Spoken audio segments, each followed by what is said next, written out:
E aí, juventude, belezinha? Como é que vocês estão? Espero que todos estejam bem, né? Espero que todos estejam tranquilos e tranquilas. Muito bem. Pessoal, então vamos lá, né? Vamos trabalhar mais um pouco. É uma aulinha importante, né? Na verdade, serão duas aulas, né, que vão tratar esse assunto, recursos hídricos. Essa primeira aula é uma apresentação, uma caracterização, né? Uma descrição, ela é bem tranquila, né, bem rápida inclusive, mas é simples, né, por se tratar, como disse, de uma caracterização, uma descrição do que representa a água, né, do que representa os recursos hídricos, ok? Obviamente a gente entra, né, numa certa temática um pouco mais aprofundada, né, menos descritiva, mas isso vai aparecer essencialmente quando tratarmos de geopolítica da água, tá? Ou geopolítica dos recursos hídricos, onde aparecem os conflitos, né? Onde aparecem aí as relações de demanda, né? De consumo, tá? Enfim, pegada hídrica, estresse, né? Escassez, aí aparecem outros conceitos. Por enquanto, ou nesse primeiro momento, é realmente uma descrição, uma caracterização do que ele diz água, né? Ou do que ele denomina água na superfície terrestre. Belezinha? Então é bem tranquilo, tá? Bom, então, pessoal, a primeira coisa que a gente precisa entender é que o recurso hídrico, né, a água, quando eu falo recurso, olha que interessante, eu já estou colocando uma certa conotação econômica, né? Ou seja, o recurso é aquilo que está à disposição, passível de uso, né? Então, o recurso hídrico, ele entra enquanto um recurso natural, ele está na categoria dos recursos naturais, né? Isso é bem importante também, tá? Bom, o ciclo hidrológico, pessoal, ele é muito importante a gente lembrar, né? Mesmo a gente já tendo visto isso aí desde lá do primário, desde lá de pequenininho, né? Quando a professora explica lá da nuvenzinha, da gotinha, né? Evapora, condensa, chove e tal, é uma coisa bem tranquila. Mas aqui a gente procura completar, né? Ou tentar entender o ciclo hidrológico de uma forma um pouco mais ampla, né? Existe um debate, uma discussão, né, que procura entender se a água é um recurso renovável ou um recurso não renovável. Tudo bem? Esses são conceitos importantes também, né? O recurso renovável, tá? Aquele que o próprio a própria dinâmica, né, física ou natural, tá, se incumbe, tá, de repor esse recurso, né, no mesmo sentido de renovar esse recurso, ou através de atividades humanas, tecnologia e conhecimento. Está bem próximo da discussão sobre recursos energéticos. E o não renovável é aquele que tem um fim, né? Aquele que se esgota. Então, o ambiente, a natureza, né? A dinâmica física e natural, ela não o repõe, esse termo é importante, repõe, né? Num tempo, tá, passível de utilização, passível, né, enfim, de acesso pela humanidade, e nem a humanidade é capaz de repor, tudo bem?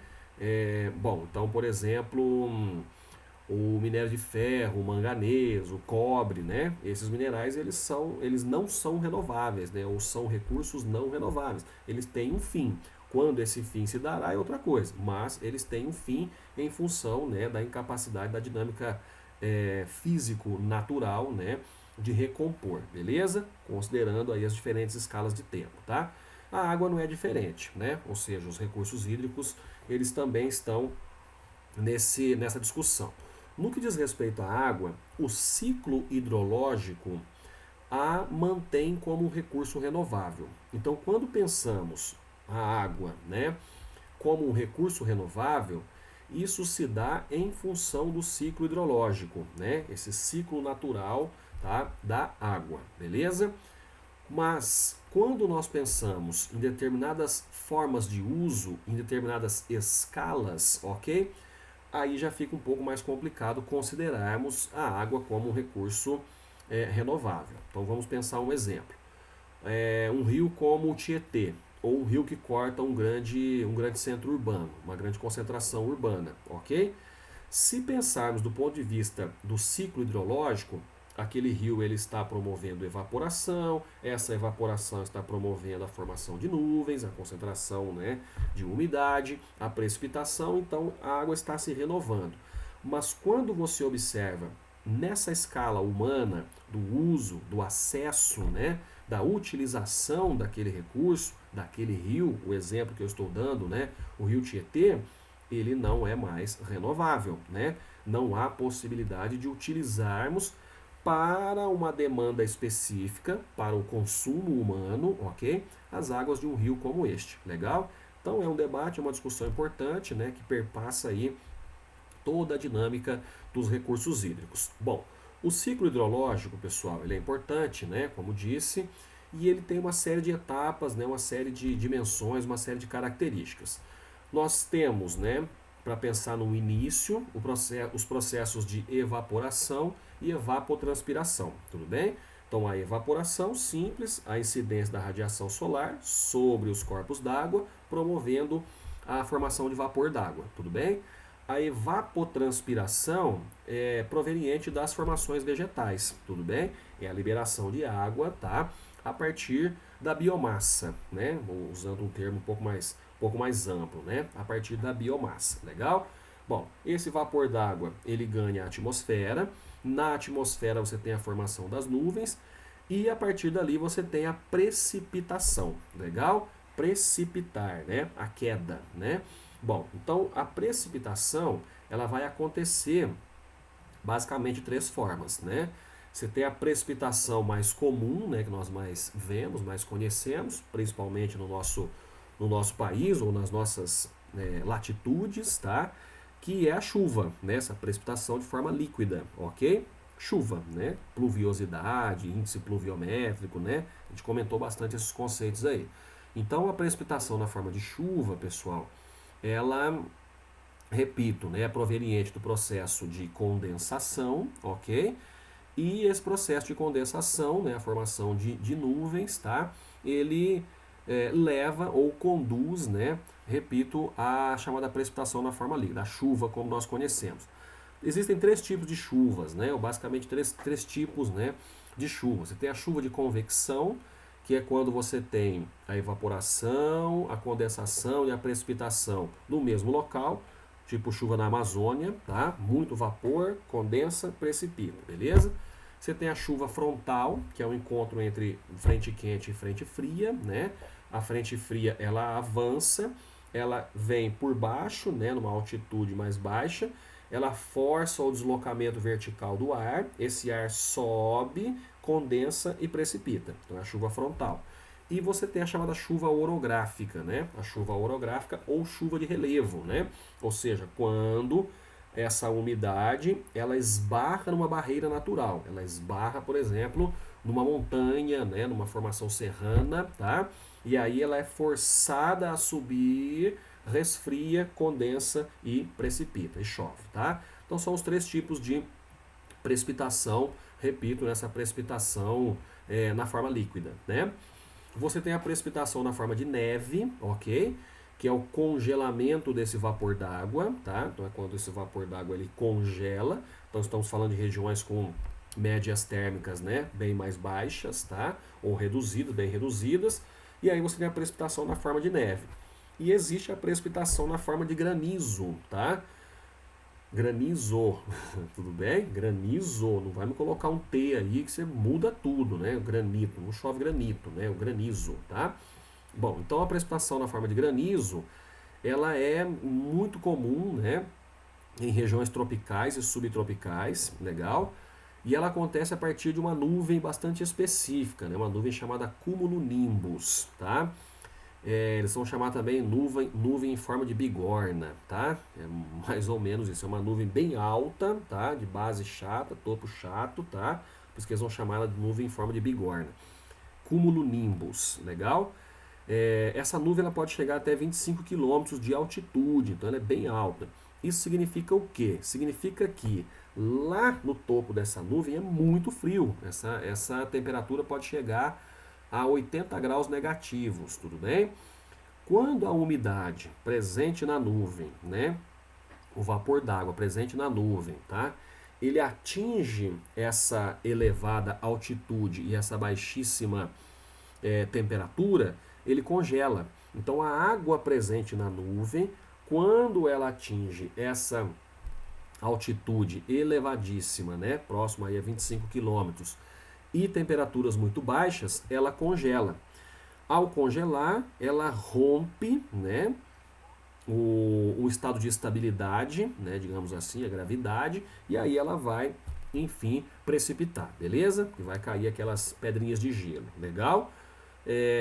Muda um pouco, né, dependendo da altitude onde se forma esse gelo, ele é maior, ele é menor, né, ou a distância que ele percorre, né, ele é maior ou menor, enfim, mas, repito, é muito comum em regiões tropicais e subtropicais a partir desse tipo de nuvem, e esse tipo de nuvem só é possível quando você tem uma elevada evaporação, beleza? Bom, precipitou ou chuva, ou neve, ou granizo. Qual é o caminho, pessoal?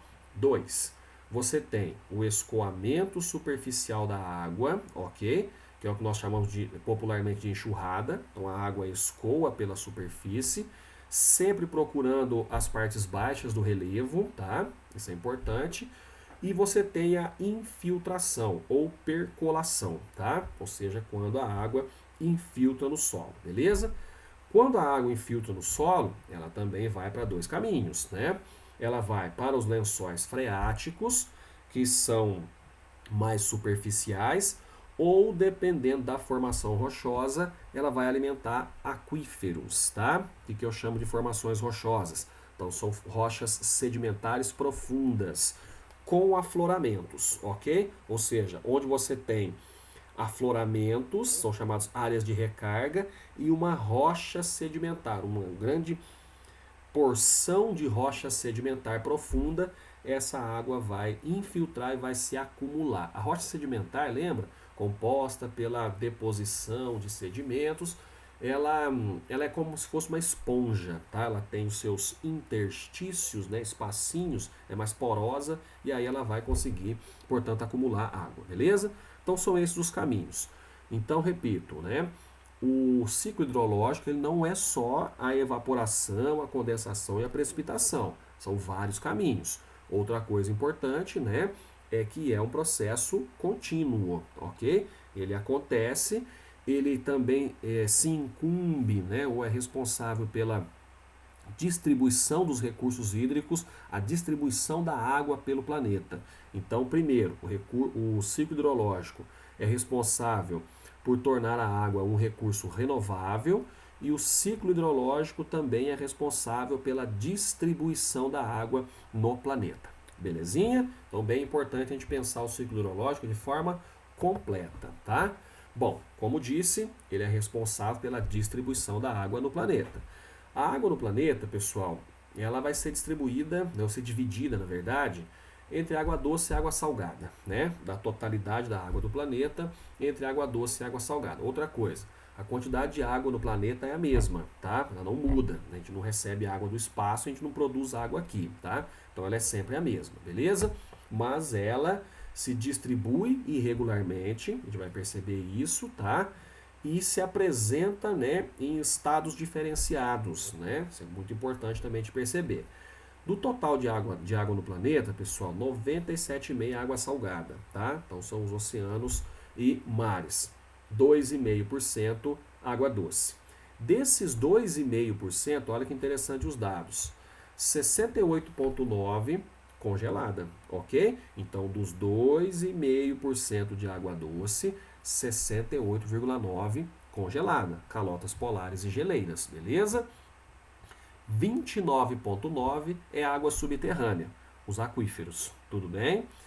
0,3% são rios e lagos, isso é importante. E 0,9% outros reservatórios. Então, por exemplo, é a água presente na atmosfera, ok? Agora, olha que interessante, pessoal. 0,3% são rios e lagos. Essa água é denominada água superficial de fácil acesso. É esta água que nós temos para utilizar. Tudo bem? Mas Everton, e a água salgada? Já ouvi falar sobre o processo de dessalinização. Sim, correto, é possível. Só que é uma tecnologia cara, portanto o seu uso largo, né, ou em larga escala, ele é bastante complicado, tudo bem? Mas e as calotas polares e as geleiras? Dá para usar essa água? Dá, mas é outro processo também muito oneroso, caro, difícil tecnicamente, tá? A água Subterrânea, dá para usar? Dá para usar. Mesma coisa, são processos onerosos, nem todos os países possuem, nem todas as regiões são contempladas por aquíferos, e retirar essa água é também bastante complicado, beleza? Não muito, mas implica investimento significativo. Então o que resta para nós, pessoal? O 0,3, rios e lagos, ok? Outros, como disse, né? Falamos de água na atmosfera, regiões pantanosas, encharcadas, né? Água no solo, tá? É esse 0,9 aqui. Mas o que nós temos à disposição é o 0,3. Tudo bem? Isso é muito importante a gente perceber, tá? Chamada água superficial de fácil acesso. É esse 0,3 que nós estamos, enquanto humanidade, enquanto modo de vida, tá? Nós estamos tornando não renovável. Nós estamos inviabilizando o seu uso, ok? A partir de um uso predatório, um uso que degrada o recurso. Legal? Ao lado, pessoal, você vai perceber a distribuição geográfica, disponibilidade geográfica de água doce no mundo, considerando as grandes regiões, os grandes continentes. Legal? Então, vejam que 27 e 26%, pessoal, da água estão da água doce. Desses 2,5 aqui, tá? Estão na América do Sul e na Ásia. Tudo bem? Então, esses dois continentes, no caso, a América do Sul e o subcontinente, concentram, tá? Respectivamente, pessoal, 27 e 26%. Beleza? Então, nós estamos falando aí, pessoal, de 53% da água doce no planeta está na América do Sul e na Ásia, beleza? No caso da Ásia é bastante interessante porque lá nós temos as maiores populações do mundo, né? As maiores concentrações populacionais do mundo, né? Os países mais populosos do planeta, beleza? Na América do Sul isso se dá em função principalmente da grande bacia hidrográfica do Amazonas, né? Essa porção centro-norte da América do Sul, né? Possui um potencial hídrico sem paralelo no mundo, beleza? A América do Norte, nós temos 17%, beleza? Mas aqui tem um probleminha, porque no caso da América do Norte, o centro-norte do Canadá e Alasca são congelados, então entra essa água de difícil acesso, beleza? E aí resta para o restante, ficou péssimo. Não, até que tá certo. Resta para o restante da América do Norte, tá? Uma água que, enfim, será utilizada pelas grandes concentrações urbanas e industriais dos Estados Unidos, do Canadá principalmente, beleza? Elevada demanda, né? O que acaba complicando as condições de uso, né? Bom, você vai perceber, pessoal, a Europa com 15%, falamos do mesmo, né? Parte da Europa ao norte, essa água está congelada, os grandes rios na Europa são bem comprometidos, apesar de, né, da aparência de que não, tá? Mas são bem comprometidos, e é uma região também bastante desenvolvida, eles vão apresentar dificuldades ali. África, pessoal, 9%, ok? A gente vai ver isso em outros mapas, mas a situação na África é bastante complicada. Aí nós temos Oceania, a Oceania vai se resumir aí entre Austrália, né, e Nova Zelândia, lembrando que a Austrália é 80% deserto, ok? Então pouquíssimos recursos hídricos, e a América Central com 2%, ok? O que é significativo, né, se tratando de uma região tropical, beleza? Bom, então percebam, desigual distribuição geográfica, desigual disponibilidade de água doce do ponto de vista geográfico, e desigual também do ponto de vista de como e onde essa água é encontrada. Lembrando que a água que nós usamos é essa, 0,3 rios e lagos, tá? Chamada água superficial de fácil acesso. As condições de acesso são bem mais tranquilas devido aos investimentos menores, né, para se acessar essa água. Bom, acesso à água potável no mundo, falávamos sobre isso, né? Então, população usando água potável, dados de 2015, você vai perceber, olha que interessante, né?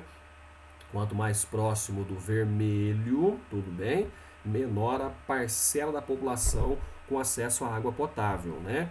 Quanto mais próximo desse roxinho aqui, maior a parcela da população com acesso à água potável, beleza? Então você vai perceber, principalmente na África subsaariana, na verdade o continente africano como um todo, alguns países da Ásia Central, né? Aqui nós falamos de água potável, ok? Então é um conceito importante. Ou seja, a água potável, pessoal, é aquela água que passa por processos, né, de beneficiamento, de purificação e que está apta, né, para o acesso humano, tudo bem? Então, água potável, essa é uma questão importante, ou seja, o acesso à água potável ele está ligado ao grau de investimentos. Então você vai perceber, por exemplo, né, nas regiões mais desenvolvidas, nos países emergentes, né, países mais desenvolvidos, olha a África, né, a África do Sul, o acesso à água potável é maior. Por quê? Porque você tem um grau de concentração de capitais maior, você tem ali um desenvolvimento tecnológico maior, serviços mais eficientes, né? Não falo que são serviços perfeitos, né, ou totalmente eficientes, mas eles são mais eficientes, o que acaba promovendo, né, o maior acesso da população à água potável. Então, a água potável é uma condição ligada ao grau de desenvolvimento socioeconômico. Tudo bem? Isso é muito importante, por isso que você vai perceber aqui, ó, em países muito pobres, né, com baixíssimo desenvolvimento socioeconômico, um menor acesso ou menores acessos, tá, à água potável, beleza? Isso é bem importante. A disponibilidade de água doce superficial, tudo bem? Isso reforça, né, aquilo que nós comentamos lá nos gráficos, legal? Então olha que interessante aqui, pessoal. A água doce superficial no mundo, né, ela está ligada a condições geográficas, né, condições naturais.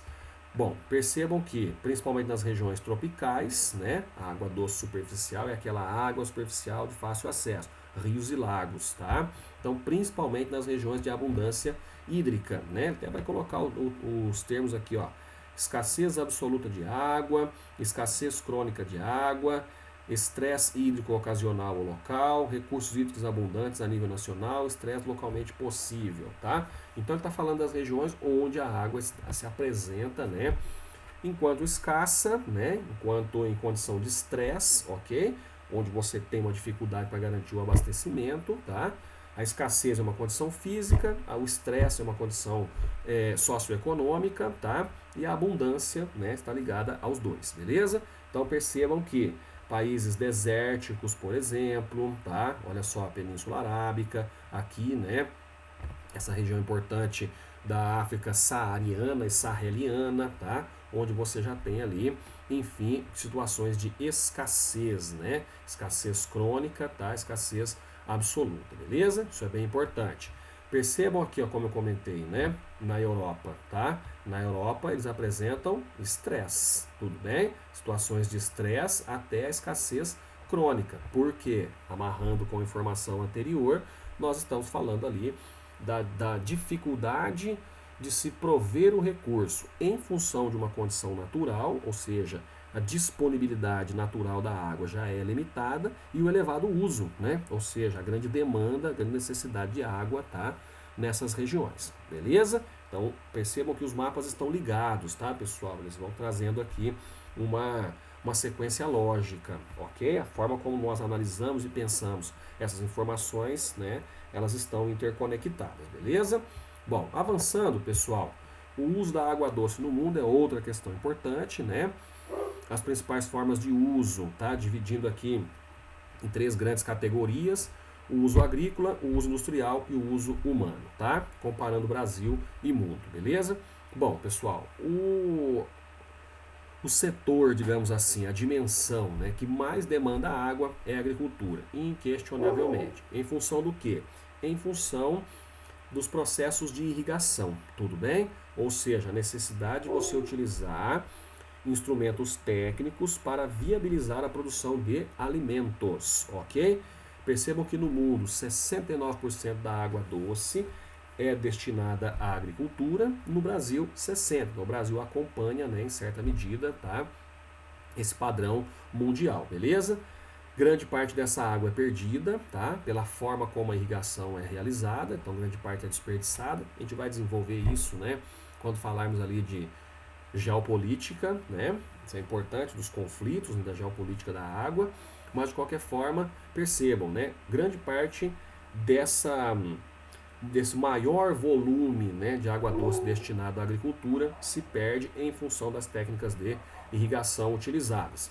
Bom, aí nós temos no mundo, né, pessoal, percebam, 19% industrial, 17%, tá? ligado à indústria no Brasil. Então também segue o padrão. São os processos industriais, tudo bem? A gente vai trabalhar um conceito em breve, né, que é o conceito de água virtual, e aí você vai perceber que em todos os processos industriais, em todas as mercadorias que nós temos acesso, tem água. Não o grau de umidade presente naquele corpo, né? Presente num tecido, presente numa, sei lá, numa TV, presente, não, mas no processo produtivo, tudo bem? Essa é a ideia da chamada água virtual. A indústria vai consumir grande parte dessa água, beleza? E o consumo humano, né, que seria o consumo doméstico, consumo das famílias, ok? No mundo, 12% em média, no Brasil, 23%. Aqui tem uma diferencinha, tá? Mas, enfim, é a mesma forma de uso, né? O consumo doméstico, tá? O consumo humano, tá? Como ele vai apresentar aqui, beleza? Consumo das cidades, né? Enfim, esse consumo mais próximo do uso humano, beleza? Mas destaque aqui, pessoal, é principalmente a agricultura, né? A agricultura é quem vai absorver a maior parte da água no mundo, beleza? Muito bem. Bom, aqui eu vou apresentar rapidamente, mas a gente vai voltar nesse assunto, né? Quando pensarmos aí as condições de uso e principalmente as relações que se dão em torno dos recursos hídricos, né? Eu chamo de pressões da sociedade sobre a água, né? Ou seja, de que forma nós demandamos, exercemos pressão sobre o recurso hídrico e, fundamentalmente, esse 0,3% referente à água superficial de fácil acesso. Belezinha? É nesse sentido que a gente tem que entender essa ideia. Crescimento demográfico, pessoal. Quanto mais pessoas no mundo, maior a demanda por água. Associado ao desenvolvimento econômico, significa que, na medida que você tem uma elevação do padrão socioeconômico, você tem uma maior demanda, ok? Por alimentos, por proteína, né? Ou seja, os animais que são criados, que também utilizam muita água, tá? Você tem uma maior demanda, por exemplo, por bens materiais, geração de energia. Então, o desenvolvimento econômico, ele traz uma pressão, ele exerce uma pressão muito significativa sobre o recurso hídrico, tá? Na medida em que você tem crescimento populacional, crescimento demográfico associado a desenvolvimento econômico, as pressões são crescentes, beleza? Alterações climáticas, a mudança no comportamento, né, da dinâmica climática, o que vai exercer pressão, porque você pode ter mudanças no sentido de alterar os períodos chuvosos, de alterar os períodos de estiagens, né? Então isso exerce pressão também sobre o recurso. A contaminação de mananciais, poluição, né? Os mananciais são os rios, são os lagos, são as nascentes, né? São os corpos d'água, digamos assim. Isso reduz o nosso acesso, reduz a nossa condição de acesso. Urbanização, que é o uso pontual, intenso, tá? Lembra que eu falei há pouco do rio Tietê, né? Então percebam que já devem ter notado isso, né? Vocês, em quase todas as cidades que conhecemos, tem um rio que ou margeia a cidade ou corta a cidade. Tudo bem? Isso é um fato, tá? Então, esse uso intenso, né? Esse uso muito mais próximo, né, do recurso hídrico, tá? Próprio das cidades. O desperdício, né? Eu comentei há pouco a questão da agricultura, né? Grande parte da água se perde nos processos, grande parte da água que sai das estações de tratamento até chegar nas nossas torneiras também se perde por infraestrutura precária, fundamentalmente, tá? E os processos de privatização. Por que eu coloco o processo de privatização aqui, pessoal? Porque é uma pressão sobre o recurso hídrico, porque você mercantiliza a água. Ao mercantilizar a água, você precisa viabilizar ganhos crescentes, tudo bem? Você precisa viabilizar taxas de lucratividade crescentes, ok? Que é uma pressão natural dos próprios mercados. E aí você acaba exigindo mais os recursos hídricos, tá? E cuidando menos, né? Ou se preocupando menos com o próprio recurso. Então é por isso que eu coloco a ideia de privatização aqui, diretamente relacionada à questão da água, beleza? Alguns dados bem tranquilos, né? Para a gente entender, não são tranquilos do ponto de vista do que representam, né? Mas só para a gente entender. Atualmente, esses dados ali são em torno de 2011, 2012, pessoal. 1,1 bilhão de pessoas não têm acesso à água limpa, é muita gente, tá? Falamos aí de uma população 7,7, né? O próximo é 7,7 bi atualmente, 1,1 bilhão não tem acesso à água limpa, beleza? Em 2025, está muito próximo da gente, 1,8 bilhão de pessoas estarão vivendo em zonas absolutamente secas, 2/3 da humanidade sujeitos a alguma restrição no acesso à água. É muita coisa, tá?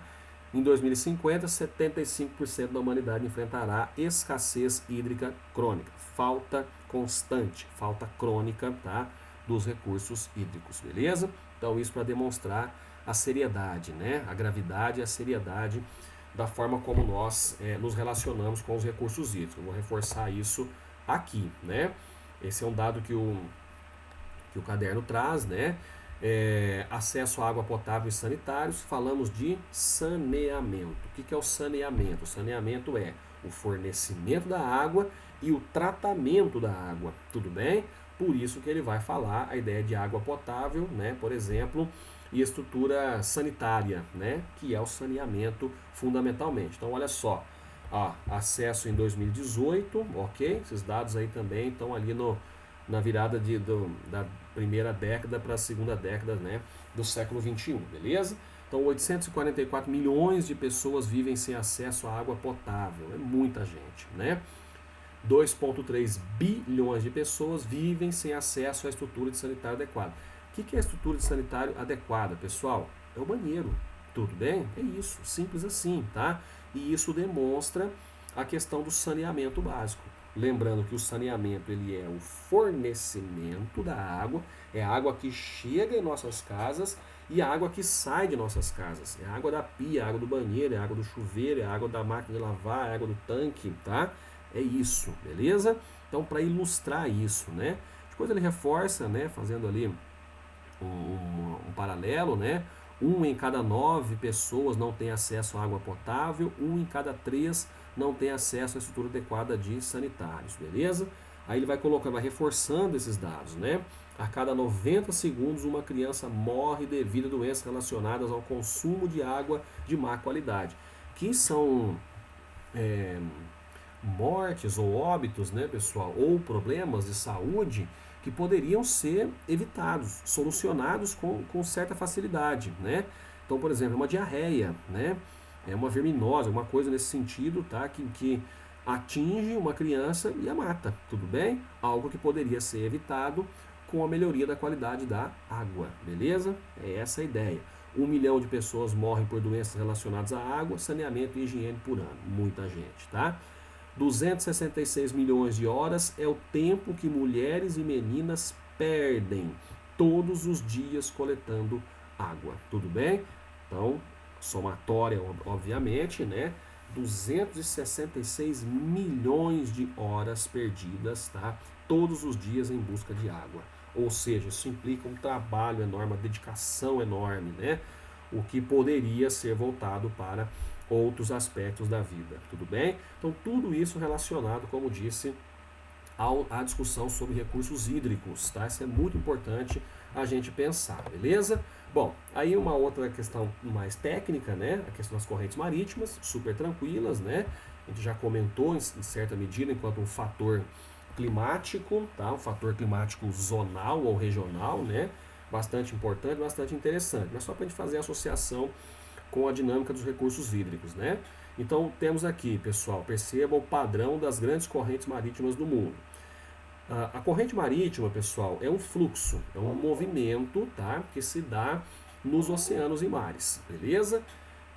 O que estou colocando ali como constante movimento das águas oceânicas, tudo bem? O que gera, tá, esse movimento? Bom, como ele coloca, a inércia da rotação do planeta. Olha que interessante. Você vai perceber que o padrão de movimentação, tá, das águas oceânicas é de leste para oeste. Tudo bem com isso? De leste para oeste. Olha o sentido das setinhas, tá? De leste para oeste.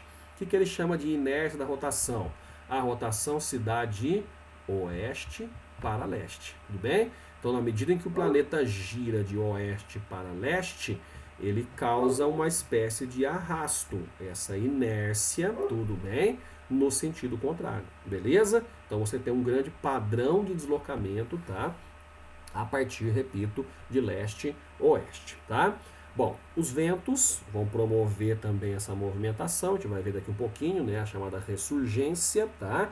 O vento ele desloca essa camada superficial da água, essa porção superficial da água, e a porção mais profunda ela ressurge, né? Ela vem para a superfície. Aí você cria grandes ciclos, né? Grandes movimentos também nos oceanos. O relevo, tudo bem, que é bem interessante, né? Os oceanos possuem o assoalho oceânico, né, ele possui montanhas, possui vales, né, possui depressões, planaltos, planícies, da mesma forma que os continentes, ok? E isso acaba influenciando, né, esses fluxos marítimos, tá? E temperatura e densidade da água, né, composição físico-química, tá, que também vão exercer influência, beleza? As correntes são divididas em correntes quentes e correntes frias, ok? E aí elas exercem influências, né? As influências na dinâmica climática, falamos sobre isso. Um bom exemplo é a corrente do Peru, também chamada corrente de Humboldt, a corrente do Atlântico Norte, a corrente da Califórnia, as correntes Oyashivo e Kuroshivo no Japão. Todas elas exercem importante influência, tá, na dinâmica climática, beleza? A navegação também, né? A gente vê um pouquinho da história, tá? As grandes navegações tiveram, ou melhor, se utilizaram, né, das correntes marítimas, né? Aqueles navegadores, enquanto os navios não possuíam o motor, né? Motores, tá? Que conduziam independente do vento, né? As correntes marítimas elas exerceram grande influência. A ressurgência, tá? Que aí está ligada às condições de pesca, né? Que é muito importante também, beleza? No caso da ressurgência, pessoal, é esse fenômeno aqui, né? A ressurgência tem que lembrar o seguinte: a água fria ela é mais profunda, ok? A água fria ela vem, como você observa no mapa anterior, percebam as correntes frias, elas vêm das regiões polares, tá? Então elas são mais profundas, ok? E elas trazem, pessoal, isso é muito importante, a base da cadeia alimentar dos oceanos e mares, né? O plâncton e o fitoplâncton, ok? Ou seja, então elas carregam a base da cadeia alimentar. Como elas carregam a base da cadeia alimentar, quem acompanha? Os grandes cardumes, ok? Então as correntes frias são muito interessantes, muito importantes para a pesca. O que é a ressurgência? A ressurgência é quando essa corrente fria vem para próxima da superfície. Por quê? Porque o vento ele vai deslocar essa água superficial, tudo bem? Afastando-a dos continentes, das bordas dos continentes. E aí a água fria profunda, carregada, né, da base da cadeia alimentar, tudo bem? Desde o crio, né, o plâncton, o fitoplâncton, ela vem para próximo da superfície e os cardumes acompanham, legal? E aí você tem condições propícias para a pesca. Isso vai acontecer aqui na corrente de Humboldt, como eu comentei com vocês, né? Nessa região aqui próximo ao Peru, próximo ao Chile, tá? Isso vai acontecer lá no Japão, super importante, né? Importante região de pesca, né? Dentre as melhores regiões de pesca do mundo, né? Lá próximo ao Japão, onde se encontram as correntes de Oyashivo e Kuroshivo, né? Que eu mostrei no mapa anterior, beleza? E esse mapinha aqui embaixo, essa imagem de satélite, né? Satélites da NASA, tá? Vai mostrar a concentração da clorofila, tudo bem? O que demonstra claramente, né? Percebam que essa base da cadeia alimentar, o plâncton e o fitoplâncton, né? Eles vêm das regiões frias, tá? Ou seja, eles acompanham aqui, enfim, as regiões mais frias, beleza? Propiciando condições para a pesca. Belezinha, pessoal? Então a ideia é essa, né? Como disse, uma caracterização, tá? A partir daquilo que é essencial, né? Uma descrição, basicamente, sobre o que representa os recursos hídricos no nosso planeta, tá? A gente vai aprofundar essa discussão no momento oportuno, beleza? Galera, um abraço, fiquem bem, até!